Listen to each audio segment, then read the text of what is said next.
What the heck? Why does this video even exist? Honestly, we are going to talk eras of Dance Gavin Dance. Everyone, I did not know what to expect going into this. What's the point of this? If you know, like I know, is Dance Gavin Dance still good? What a concept. I always want to hype Dance Gavin Dance up. It's never a hit piece. It's always a hype piece. That magic that they had, gone. R&B vocals with an emo hairdo. I'm gonna try to be as unbiased as I can. With a magic carpet ride, but don't bite my head off. Dance Gavin Dance just dropped Pantheon, and honestly, I did not know what to expect going into this album. Now that the dust is settled and everybody's heard the album, the real question is Dance Gavin Dance still good? Or is that magic that they had gone? So you're probably thinking to yourself, what the heck? Why does this video even exist? And what's the point of this? If you know, like I know, Dance Gavin Dance are an extremely split bunch. Let's just face it. The only thing we have in common with each other is that we like Dance Gavin Dance. Can't agree on a damn thing. On top of that, I've been following them since whatever I say is Royal Ocean, and I've been along the ride for all the journey. So I want to speak out of love. I always want to hype Dance Gavin Dance up. It's never a hit piece. It's always a hype piece when it comes to us. Just an honest breakdown of the evolution and the new direction of the band. And I'm going to try to be as unbiased as I can. What a concept. So now we are going to talk eras of Dance Gavin Dance, everyone's favorite topic. So why don't you come with me, little audience, on a magic carpet ride? But don't bite my head off because I'm just going to run through them really quick. First stop is going to be the Jonny Craig era, where the magic all started for many people, definitely for myself. Soulful, chaotic energy that's like R&B vocals with an emo hairdo. Gotta love Jonny Craig, very powerful voice. Then we get into the Kurt Travis era. The Kurt Travis era is a lot of people's favorite era. They really evolved a lot. Still very emo, but definitely more dreamy and experimental. Definitely loved Kurt Travis, what he brought to the band. And then we get into the Tilian Pearson era, which I call the hit-making era because Tilian has the most songs that are above 1 million. He just has that catchy, poppy. He knew how to mix the elements well of the big jumps in the production and catchiness. He knew how to take advantage of what Dance Gavin Dance had to offer in that era. And now we're in the Andrew Wells era. This era, to me, it feels kind of like they can do a little bit something different now with Andrew because he has a lot of layers. And not like Tilian's layers where he's layering his voice. I think Andrew more likes to layer phrases and have the little beautiful breakdowns. Really like the clarity. The songs make a lot of sense with him, and the songwriting is very tight. I really love the songwriting in the Andrew Wells era. Now I took you through the eras so I can tell you what makes Pantheon different. See, you like how I took you through that, set you up? Really? You know what's crazy about that? I don't give a shit. So, in my opinion, Pantheon is less frantic as far as like the words of the songs go and stuff. Back in the day, if you're an early Dance Gavin Dance fan, you know a lot of the screaming was just random words, and which is okay. The songs were written apart from each other, like the melody line and the unclean vocals were like written apart from each other, had nothing to do with each other on certain songs. Other songs it did, but you can tell on Pantheon with Andrew, that's like really never the case. Usually the songs are all very chock full of very interesting. Sometimes it's randomness because that's what the band is and that's what the band does, but there's a lot of interesting, introspective, dope messages. And I really love that shift from Dance Gavin Dance. They are getting older.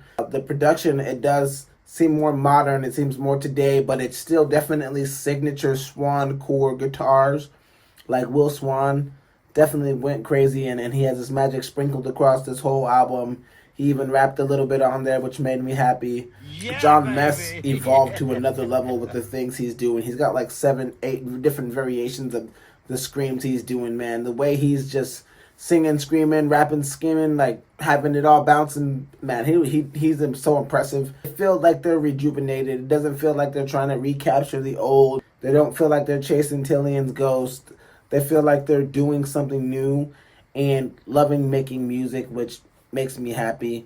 And as someone that grew up loving old Dance Gavin Dance, I was pleasantly surprised. Now, to answer the big question, is Dance Gavin Dance still good? Yes, of course they're still good. Well, honestly, it really depends on what your definition of good is and why you listen to Dance Gavin Dance. If you're a fan of mainly the Tilian version of Dance Gavin Dance, I could see why you would struggle to kind of adapt to this new Andrew led Dance Gavin Dance. It makes sense, but for me, I love it. It's great. I would say yes, they're still great. They still have room to grow. They still have things to get right. But if you like old Dance Gavin Dance, I think that you're cool with this. I think that it's evolution is necessary for them to survive. And if they can do it in a way that still produces really good music, then I would really say, yeah, let's do it. Because for me, it still sounds like Dance Gavin Dance. It's still technical, weird, mathy, post-hardcore guitar.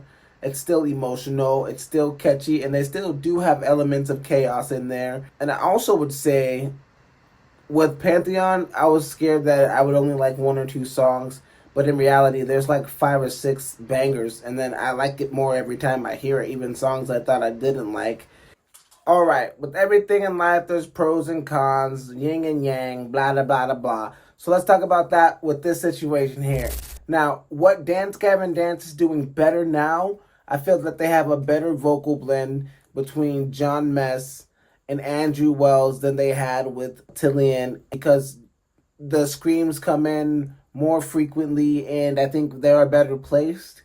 In some songs back in Tilian's era, John Mess would be on the song for like the last 18 seconds of the song and that's it. And for me, I like a lot more John Mess and when it makes sense. And I feel like they do a good job of making sense of it. The production is cleaner. I think the songwriting is very intentional.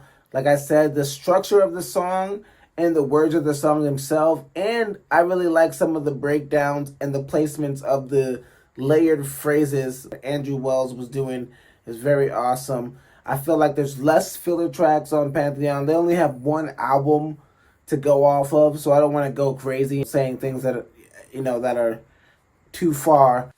Now we gotta be real, we gotta be objective and talk about what they may be losing making this switch. Man, they may lose hit making moments. I just feel like there was something about Tilian that they made like really big songs. I feel like some of that massive record situation that might not be as frequent with Andrew Wells. I mean, honestly, for me, there's songs on Pantheon that are so catchy, I catch myself singing them all the time. So maybe he can do it. I don't want to underestimate the man. Again, a disclaimer about what the band might be losing. The band might not be losing shit. I don't know anything. I'm just a random guy on the internet. But the band might lose some consistency because Tilian Pearson was the longest running frontman for Dance Gavin Dance. He was pretty consistent. They knocked out a bunch of albums with him as the lead guy. I would say I would give Andrew some slack though.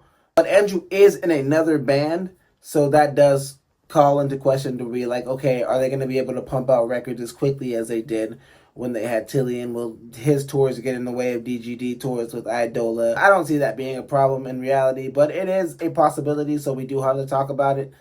All right, let's wrap this thing up. This is the final verdict and the final countdown. Not really no final countdown, but we will answer the question, is Dance Gavin Dance still good? Of course, absolutely, 100%. Dance Gavin Dance is still good. They're not the same old Dance Gavin Dance when we were in high school being very emo at lunchtime.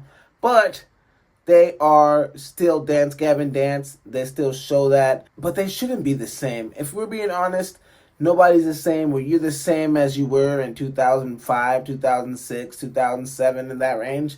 Heck no. And if you are, you're a weirdo. Seek help. Pantheon proves it all, though. They still have something to say. Hell, even before Pantheon, they were punching hard with Speed Demon. So, for me, they sound like they're ready to go. They sound re-energized. And they sound like they're ready to make new memories with a whole new generation of emo kids. So, that's what it's about. Let me know what era you think was peak Dance Gavin Dance. Check out my full Pantheon review if you didn't. If you missed it, please go watch it. There's more post-hardcore content coming soon, and I promise it's not all just going to be Dance Gavin Dance.